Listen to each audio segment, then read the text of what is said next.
மனிதன் வெறும் உணர்வு தான். ஆமாம், உணர்வு பிண்டமாக தான் இருக்கீங்க. குழந்தையா வரும்போது உணர்வாக தான் வந்தீங்க. நீங்கள் வளர வளர அறிவு செயல்பட்டு மனம் செயல்படுத்தப்பட்டு அது எண்ணங்களை உருவாக்கி ஆணவத்தால் செயல்பட ஆரம்பிச்சிட்டிங்க. அந்த ஆணவம் செயல்பட்டு அது உணர்ச்சிகளை உண்டாக்கி இது அத்தனையும் நீங்கள் குழந்தையா இருந்த உணர்வை மேகம் போல மறைக்க ஆரம்பிச்சிருச்சு. இந்த மறைத்ததை கடந்து மறுபடியும் நீங்கள் உணர்வுக்கு திரும்பி அந்த உணர்வு தளத்தில் நிலை பெறுவதைத்தான் ஞானம்னு சொல்கிறது, அல்லது தன்னை உணர்தல் அப்படின்னு சொல்கிறது. இதற்கு முதல்ல உங்களுடைய உடலை நீங்கள் கடக்கணும். உடல் அப்படிங்கிறது இந்த பூமியில தான் கொடுக்கப்பட்டது. மறுபடியும் இந்த பூமிக்கு தான் நீங்கள் இந்த உடலை கொடுத்தாகணும். உடல் ஒரு வாகனம். நீங்கள் இந்த சமுதாயத்திற்கு வந்து அனுபவங்களை தெரிந்து கொண்டு ஞானத்திற்கு கூட்டிட்டு போவதற்கு உடல் ஒரு கருவியாக இருக்கே தவிர உடல் நீங்கள் இல்லை அப்படிங்கிறத உணர்ந்து உடலை முதல்ல கடக்கணும். அடுத்தது எண்ணங்கள்.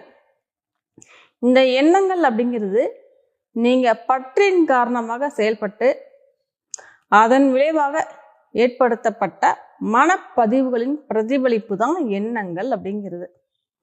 இந்த எண்ணங்கள் தான் உங்களுக்குள்ள கூச்சல் குழப்பத்தை உண்டாக்கி நிம்மதி இல்லாமல் இருக்க செய்கிறது. அதனால் இந்த எண்ணங்களையும் நீங்கள் கடக்கணும். இந்த எண்ணங்களை கடக்கும்போது நீங்கள் உங்கள் உள்தன்மைக்கு வந்துடுவீங்க, அதாவது அந்த பிளாங்க்கு வந்துடுவீங்க. அடுத்தது மனம்.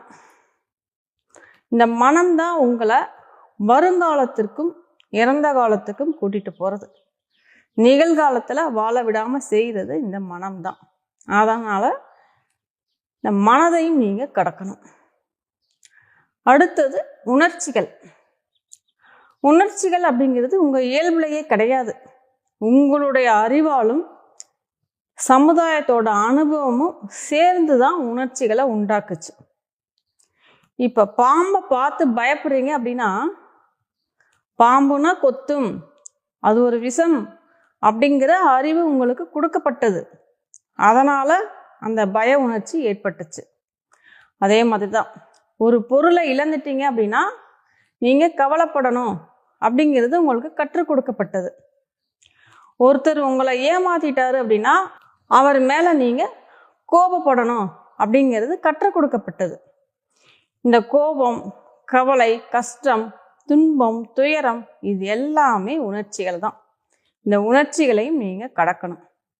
இதையெல்லாம் நீங்கள் கடக்கும்போது அந்த உணர்வில் நிலை பெற்றுவீங்க.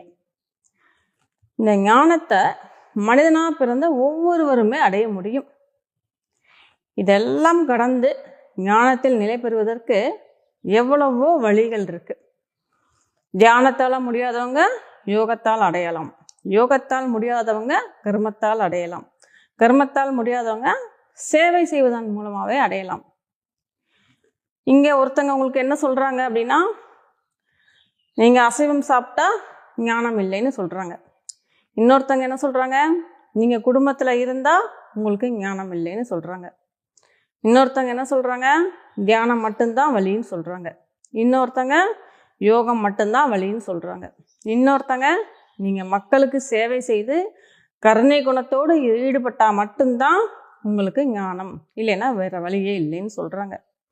என்ன அப்படின்னா, அவங்க என்ன வழியை தேர்ந்தெடுத்து பயணித்து அந்த ஞானத்தை அடைஞ்சாங்களோ அந்த வழியை அவங்க போதிக்கிறாங்க. ஆனால் இயற்கையில் பல வழிகள் இருக்கு. இயற்கை முழுமையானது. அந்த முழுமையில் அவங்க ஒரு பகுதியை, ஒரு வழியை தேர்ந்தெடுத்து இருக்கிறாங்க. ஆனால் இயற்கையில் பல வழிகள் இருக்கு, முழுமையானது. இந்த முழுமையில தான் இந்த பிரபஞ்சமே, மொத்த அண்ட சராசரமே அடங்கி இருக்கு. இந்த முழுமைக்குள்ளதான் அத்தனை வழிகளும் இருக்கு. இதை முழுமையா பார்க்க தெரிஞ்சவங்களுக்கு எல்லா வழிகளுமே தெளிவா தெரியும். அதனால் அந்த இறைவன் அல்லது இறை சக்தி அல்லது இறைத்தன்மை அல்லது பிரபஞ்ச சக்தி அல்லது யதார்த்தம் இதற்கும் நீங்கள் தேர்ந்தெடுத்த வழிக்கும் சம்பந்தமே இல்லை. இப்போ நான் இறைவன் இறை சக்தின்னு இத்தனை பெயர்களில் சொல்கிறேன் அப்படின்னா உங்களுக்கு வெளியில் இத்தனை பெயர்கள் சொல்லப்பட்டிருக்கு. நீங்கள் இதெல்லாம் வேற வேற தனித்தனி இறைவன் வேற இயற்கை வேற அப்படின்னு புரிஞ்சுக்க போகிறீங்க. அதனால தான் நான் இத்தனை பெயர்களுமே சொல்கிறேன்.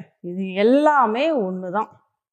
இதற்கும் நீங்கள் தேர்ந்தெடுத்த வழிக்கும் எந்த சம்பந்தமுமே இல்லை. ஞானம்ங்கிறது உயிர் சம்பந்தப்பட்டது. அந்த உயிர் தான் இறைவனாக இருக்கிறது.